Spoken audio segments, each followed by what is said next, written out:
Last 8 இயர்ஸாக நான் journaling பண்ணிட்டு வரேன். என்னோடய ஜேர்னியில் நான் நிறைய அப்ஸ் அண்ட் டவுன்ஸ் பார்த்துருக்கேன்.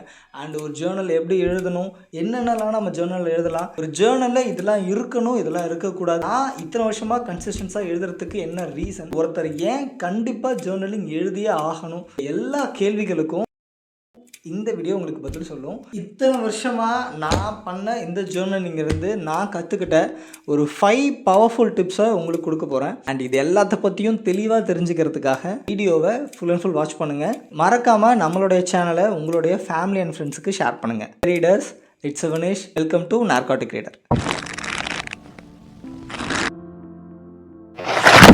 First tip, how to start. Journaling write பண்ணுறதுக்கு உங்களுக்கு ஃபேன்சியான ஜேர்னலிங் நோட் தேவைப்படாது, ஃபேன்சியான பென்ஸ் தேவைப்படாது. ஆனால் ஜேர்னலிங் ஸ்டார்ட் பண்ணுறதுக்கு 2 பெஸ்ட் டைம் இருக்குது. The best time to start a Journal is yesterday and the second best time is today. Journaling right பண்ணுறதை பொறுத்த வரைக்கும் எல்லாருமே எப்படி இருக்கும் அப்படின்னா, இன்றைக்கி எப்படியாவது எழுதிடணும் அப்படின்ற அந்த ஒரு டென்ஷன்லேயே இருப்போம். பட் கிளாரிட்டி உள்ளவன் உட்காந்து எழுத ஆரம்பிச்சிருவான். when it's come to writing, எழுத்து அப்படின்னு வந்துருச்சு அப்படின்னா ட்ரமாட்டிக் அதில் இருக்கவே கூடாது, ரொமான்டிக் அதில் இருக்கவே கூடாது. அண்ட் அதை விட முக்கியமான ஒரு விஷயம், ரைட்டிங்கில் பொய் சொல்லவே கூடாது. அண்ட் செகண்ட் ப்ரோடிப் என்ன அப்படின்னா, ஜஸ்ட் ஸ்டார்ட். ஒரு காமன் மேன் கிட்ட நீங்கள் ஜேர்னலிங் எழுதுறீங்களா அப்படின்னு சொல்லிட்டு நீங்கள் கேட்டிங்கன்னா இந்த ஒரு 3 ஆன்சரை அவங்க கொடுப்பாங்க. ஒன்று, ஜேர்னலிங் எழுதுறதுல என்னப்பா இருக்குது, I don't see any point, அது எழுதி ஒரு பிரயோஜனமும் இல்லை அப்படின்னு நினைப்பாங்க. ஒன்ஸ் நான் ஒரு வாட்டி எழுத ட்ரை பண்ணேன், பட் அதை நான் குவிட் பண்ணிட்டேன், எனக்கு வந்து கன்சிஸ்டன்ஸாக எழுத வரல அப்படின்வாங்க. தேர்டு ஒரு மெத்து என்ன இருக்குது அப்படின்னா, ஜேர்னல்ஸ் வந்து எப்போயுமே ரைட்டர்ஸ் தானே எழுதுவாங்க, நான் ஏன் எழுதணும் அப்படின்ற ஒரு பாயிண்ட் ஆஃப் வியூ இருக்குது. ஸோ ஜேர்னல்ஸ் அப்படின்னாலே ரைட்டர்ஸ்க்கு மட்டும்தான்ற மாதிரி ஒரு கண்ணோட்டம் இருக்குது மக்கள் மத்தியில். ஸோ இது எதுவுமே கிடையாது. நீங்கள் எந்த ப்ரொஃபஷனாக இருந்தாலும் ஜேர்னலிங் உங்களுக்கு ரொம்ப யூஸ்ஃபுல்லாக இருக்கும். If you are a student and if you start writing Journal, remember what you learn. If you are a busy professional, அதாவது உங்களுக்கு கரியரில் ஒரு ஹையில் இருக்கீங்க, ஒரு சிஇஓ அந்த மாதிரி ஒரு பொறுப்பில் இருக்கீங்க அப்படின்னா, improves your clarity and decision making. So journaling எழுதுறதுனால ஹையர் ப்ரொஃபஷனல்ஸ்க்கு வந்து கிளாரிட்டி தாட்ஸ் கிடைக்கும் அண்ட் டெசிஷன் மேக்கிங் ரொம்ப ஃபாஸ்ட்டாக இருக்கும். நீங்கள் ஒரு ஆண்டர்ப்ரனராக இருந்து ஜேர்னல் எழுத ஆரம்பிச்சிங்க அப்படின்னா you can generate more ideas. எழுத உங்களுக்கு நிறைய ஐடியாஸ் உங்களுக்கு கிடைக்கும். உங்களுடைய லீடர்ஷிப் ஸ்கில்ஸை இது இம்ப்ரூவ் பண்ணும். You can track your process, அதாவது உங்கள் ஆண்டர்ப்ரனர்ஷிப், உங்களுடைய பிஸ்னஸ் ப்ராசஸை நீங்கள் ட்ராக் பண்ணலாம் ஜேர்னலிங் மூலயமா. If you R an artist, ஒரு ஆர்டிஸ்ட் இருக்கான் அப்படின்னா அவன் ஏன் ஜேர்னலிங் பண்ணும் அப்படின்னா, பிஃபோர் அண்ட் ஆஃப்டர். நேற்று எழுதின ஒரு வசனத்துக்கும் இன்றைக்கி எழுதுகிற ஒரு வசனத்துக்கும் இம்ப்ரூவ்மெண்ட் வேணும். ஆனால் அதுக்கான ஒரு மூலதனம் என்ன அப்படின்னா, நீ டெய்லியும் வசனம் எழுதிக்கிட்டே இருக்கிறது தான். ஒரு ஆர்டிஸ்ட்க்கு ரொம்ப முக்கியமானது கன்சிஸ்டன்சியாக அவர் எழுதணும். ஒரு டாக்டராக இருந்து ஜேர்னலிங் ரைட் பண்ண ஆரம்பிச்சிங்க அப்படின்னா உங்களுக்கு இருக்க ஸ்ட்ரெஸ் அப்படியே ரொம்ப கம்மியாயிடும். பிகாஸ் உங்களுடைய டென்ஷன் எல்லாத்தையும் நீங்கள் இறக்கி வச்சுருவீங்க. அண்ட் செகண்ட், பேஷண்ட்ஸ் கிட்ட நீங்கள் ரொம்ப கேராக நடந்துப்பீங்க. உங்களுடைய கேஸ் ஸ்டடிஸ் எல்லாமே நீங்கள் எழுத ஆரம்பிச்சிங்க அப்படின்னா அது ஒரு ரிசர்ச் பேப்பராகவே நீங்கள் சப்மிட் பண்ணலாம். If you are a writer can become a best story teller. இந்த ரைட்டர் கேட்டகரிக்கு நானே ஒரு மிகப்பெரிய எக்ஸாம்பிள். என்ன அப்படின்னா, நான் எழுதின புக் தான் இந்த ஆல்கமி ஆஃப் நத்திங். இந்த புக்கில் இருக்க என்டையர் கோட்ஸுமே இந்த மாதிரி நான் ஒரு ஜேர்னல் எழுதினது தான். ஸோ அந்த ஜேர்னல் தான் இது. இதில் நான் எழுதியிருக்க கோட் தான் இதில் புக்காக இருக்குது. ஸோ இதுக்கு ரீசன் என்ன அப்படின்னா, நான் ரெகுலராக ஜேர்னல் ரைட் பண்ணுறதுனால why not I can write a book அப்படின்ற ஒரு கேள்வி. ஸோ நான் ஒரு புக் எழுதக்கூடாதா அப்படின்னு எனக்கு தாட் வந்து உடனே உட்காந்து என் கையில் கிடச்ச நோட்டில் உட்காந்து ஃபுல்லாக எழுதிட்டேன். ஸோ அதுதான் பிற்காலத்தில் எனக்கு ஒரு புக்காக கையில் கிடச்சிருக்கு. இந்த புக் தான் எனக்கு இப்போது இருக்க ஒரு மிகப்பெரிய ஒரு விசிட்டிங் கார்டு. நீங்கள் ஒரு அத்லட்டாக இருக்கீங்க அப்படின்னா நீங்கள் ஜேர்னலிங் எழுதுறதுனால உங்களுடைய பாடி பில்டிங் ப்ராசஸை நீங்கள் ட்ராக் பண்ணலாம். அண்ட் என் தலைவன் ப்ரூஸ்லியோட ஸ்ட்ராட்டஜியை பாருங்களேன். If you are a YouTuber or influencer, ஒரு இன்ஃப்ளூயன்சர் ஏன் வந்து ஜேர்னலிங் எழுதணும் அப்படின்னா, already they create lot. So already அவங்க வந்து கண்டென்ட் எல்லாமே வந்து நோட்டில் தான் எழுதிட்டு வந்திருப்பாங்க. அதை தாண்டி ஒரு ஜேர்னல் எதுக்கு எழுதணும் அப்படின்னா, அவங்க ஆடியன்ஸோட இன்னும் கனெக்ஷன் ஆகலாம். கண்டென்ட்டை மட்டுமே எழுதுறதுனால யூ பிகம் அ வீடியோ மென். அப்படி இல்லாமல் அதை தாண்டி ஹூ இஸ் எ பர்சன், நீ அந்த இன்ஃப்ளூயன்சராக இல்லாமல் ஒரு பர்சனாக நீ யார் அப்படின்றத நீ எழுத ஆரம்பிச்ச அப்படின்னா உனக்கு ஆடியன்ஸோட இன்னுமே அதிக கனெக்ஷன் வரும். அண்ட் நீ எழுத உனக்கு கண்டென்ட் ஐடியாஸ் நிறைய கிடச்சிக்கிட்டே வரும். If you are a common man, like நான் ஒரு சாதாரணமாக இருப்பேன், நான் ஏன் வந்து ஜேர்னலிங் எழுதணும் அப்படின்னா உங்களுக்குள்ளே இருக்க ஸ்ட்ரெஸ்ஸை கம்ப்ளீட்டாக குறைச்சிரும். எழுத உட்காந்திங்கன்னா தான் தெரியும் எனக்கு எந்த விஷயமே தெரிலன்னு. ஸோ தெரியலன்னு தெரிஞ்சாலே நீங்கள் தேட தொடங்கிடுவீங்க. ஸோ தேட தொடங்கினதுக்கப்புறம் உங்களுக்கு தேவையானது கிடைக்க ஆரம்பிச்சிடும். ஸோ எல்லாமே நீங்கள் உட்காந்து எழுதுறதுல தான் இருக்குது. 3வது பவர்ஃபுல் டிப் என்ன அப்படின்னா, தி மீ டைம், எனக்கான நேரம். Morning and night.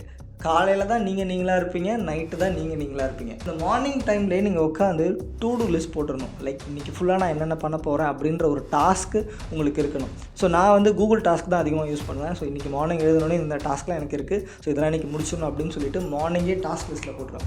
So and then evening வந்து ஆச்சு அப்படின்னா அதுக்கான ப்ரையாரிட்டிஸ் ஒவ்வொன்றா கம்ப்ளீட் பண்ணிட்டேன் அப்படின்னு டாஸ்க்கு கம்ப்ளீட் கொடுத்துருவேன்.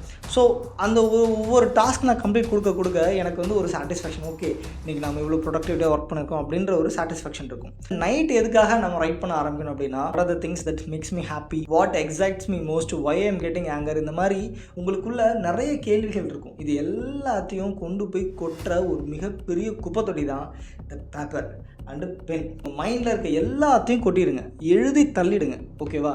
ஸோ நைட் அதை நீங்கள் பண்ணி முடிச்சிங்க அப்படின்னா ஆட்டோமேட்டிக்காக ஸ்லீப் உங்களை ஃபாலோ பண்ணும். So and when it's come to writing, you versus you. நம்ம எப்பயுமே மற்ற எல்லாருக்குமே டைம் ஸ்பெண்ட் பண்ணுறதுக்கு தயாராக இருப்போம். ஸோ ஒருத்தன் ஒரு 5 கிலோமீட்டர் தள்ளி இருக்க ஒரு டீ ஷாப்புக்கு டீ குடிக்க கூப்பிட்றான்னா யோசிக்காமல் பைக் எடுத்துகிட்டு டீ குடிக்க கிளம்பிடுவோம். ஸோ இந்த மாதிரி மற்றவங்களுக்காக நம்ம நிறைய டைம் ஸ்பெண்ட் பண்ணுற நமக்காக ஒரு 10 நிமிஷம் டைம் ஸ்பெண்ட் பண்ணி இந்த ஜேர்னலிங் எழுதிங்க அப்படின்னா உங்களோட லைஃபே சேஞ்ச் ஆகும். 4th பவர்ஃபுல் ஐடியா என்ன அப்படின்னா, கிளாரிட்டி. ஜேர்னலிங் எழுதுனதுனாலேயே நிறைய பிரைன் ஸ்ட்ராமிங் ஐடியாஸ் இந்த உலகத்துக்கு கிடச்சிருக்குன்னு சொன்னால் உங்களால் நம்ப முடியுதா? ஃபார் எக்ஸாம்பிள், டாவின்சி எழுதின கோடெக்ஸ் லெசிஸ்டர், அவருடைய ஜேர்னல் நோட்டை தான் கோடெக்ஸ் லெசிஸ்டர் அப்படின்னு கூப்பிட்றாங்க. Most expensive book in the world அப்படின்னா அந்த கோடெக்ஸ் லெசிஸ்டர் அப்படின்ற அந்த புக் மட்டும்தான்.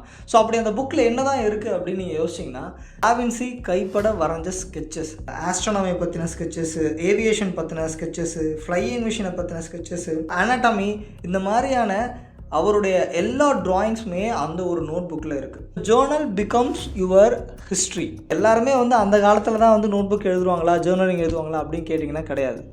இன்றைக்கி நீங்கள் யூஸ் பண்ணுற ஐஃபோனை ஸ்டீவ் ஜாப்ஸ் வந்து அவரோட ஜேர்னலிங் தான் ஃபஸ்ட்டு ஸ்கெட்ச் பண்ணார். ஜேர்னலிங் எழுதுறது வந்து வேஸ்ட் ஆஃப் டைம் அப்படின்னு நினைக்காதீங்க.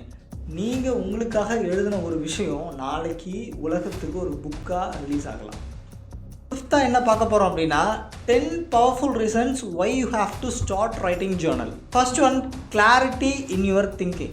Second, you become more disciplined. Third, you become more creativity person. உங்களுடைய எமோஷனல் இன்டெலிஜென்ஸ் ரொம்ப அதிகமாக க்ரோத் ஆகும். நீங்கள் ஒரு பெட்டர் கம்யூனிகேட்டராக மாறிடுவீங்க ஜேர்னலிங் எழுத ஆரம்பிச்சிங்க அப்படின்னா. இது எல்லாருக்குமே தெரிஞ்சதான். உங்களுக்கு மெமரி பவர் இன்க்ரீஸ் ஆகும். நீங்கள் எழுதின எல்லாத்தையுமே ஈஸியாக ஞாபகம் வச்சுப்பீங்க. அண்ட் தென் அடுத்து, you become a better writer. 7th தான் ரொம்ப முக்கியம், யூ வெர்சஸ் யூ. உங்களுக்கும் நடக்கிற போர் தான் ரைட்டிங். ஸோ அதில் பொய் இருக்கவே கூடாது. 8th பாயிண்ட் என்ன அப்படின்னா, if you start writing Journal regularly for a decade, you become a powerful person in the future. So இது வந்து ஒரு அன்ரிட்டன் ரூல். 9th வந்து becomes your personal history. And then 10th ரொம்ப முக்கியமானது என்ன அப்படின்னா, if you right daily you live twice. Journaling வந்து எப்படி எழுதணும், எப்படி எழுதக்கூடாது அப்படின்றதெல்லாம் வந்து இந்த வீடியோவில் உங்களுக்கு கிளாரிஃபை பண்ணியிருக்குன்னு நினைக்கிறேன். என்னுடைய ரைட்டிங் ஜேர்னியில் நான் மறக்க முடியாத ஒரு ரைட்டிங் ஜேர்னி என்ன அப்படின்னா, நத்திங் பட் டீ அப்படின்னு சொல்லிட்டு ஒரு ஜேர்னி ஸ்டார்ட் பண்ணேன். லைக் லாஸ்ட் இயர் வந்து எனக்கு ஒரு டாஸ்க் மாதிரி இருந்துச்சு. என்ன அப்படின்னா, பர் டே நான் எப்போல்லாம் எங்கெல்லாம் யார் கூடலாம் நான் டீ குடிக்கணும் அது எல்லாத்தையும் வந்து ரெக்கார்ட் பண்ணுறதா வந்து அந்த ஜேர்னல். ஸோ இங்கேயே இருக்கும்னு நினைக்கிறேன். இந்த நத்திங் பட் டீ அப்படின்ற இந்த ஒரு கான்செப்டை வந்து நான் ஒரு புக்காக ரிலீஸ் பண்ணலாம் அப்படின்னு சொல்லிட்டு ஒரு பிளான் பண்ணேன். பட் எனிஹவ் எனக்கு வந்து அது எனக்கு ஒரு ரொம்ப ஸ்ட்ரெஸ்ஃபுல்லாக மாறிடுச்சு. Why I good this book அப்படின்னா, எனக்கு ஒரு காண்டாக இருக்குது, நான் போய் ஒரு டீ குடிக்கிறேன் அப்படின்னா அந்த டீயை நான் எப்படியாவது இதில் ரெகக்னைஸ் பண்ணி ஆகணும். ஆனால் டீ குடிக்கிறது என்னால் என்ஜாய் பண்ண முடியாது.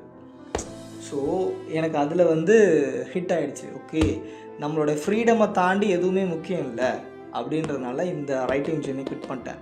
ஸோ அண்ட் தென் இன்னொரு ரைட்டிங் ஜேர்னி ஸ்டார்ட் பண்ணியிருக்கேன். 100 ஷார்ட் ஸ்டோரிஸ் வந்து ஸ்டார்ட் பண்ணியிருக்கேன். எனக்கு ரைட்டிங் வரும்ன்றதே எனக்கு வந்து ஜேர்னலிங் எழுதுனதுக்கப்புறம் தான் தெரியும். ஸோ இப்போ எழுத ஆரம்பித்து ஒரு 10 ஷார்ட் ஸ்டோரிஸ் எழுதியிருக்கேன். ஸோ மேக்ஸிமம் இந்த இயர்க்குள்ளே 100 ஷார்ட் ஸ்டோரிஸ் எழுதி பப்ளிஷ் பண்ணணும்னு ஒரு கோல் வச்சுருக்கேன். Hope it will happens. நீங்கள் ஜேர்னலிங் எழுதிட்டு இருக்கேன் ஆர் நான் எழுத போகிறேன் அப்படின்ற பர்சன் யாராக இருந்தாலும் சரி, உங்களுடைய எக்ஸ்பீரியன்ஸை கமெண்ட் செக்ஷனில் கொடுத்தீங்க அப்படின்னா மற்றவங்களுக்கு ரொம்பவே யூஸ்ஃபுல்லாக இருக்கும். இந்த வருஷமாவது ரெகுலராக ஜேர்னலிங் எழுதுங்க. இந்த மாதிரியான interesting book recommendations and self development டாபிக்ஸ்க்கு மறக்காமல் நாப்காட் கிரியேட்டரை சப்ஸ்கிரைப் பண்ணிவிடுங்க.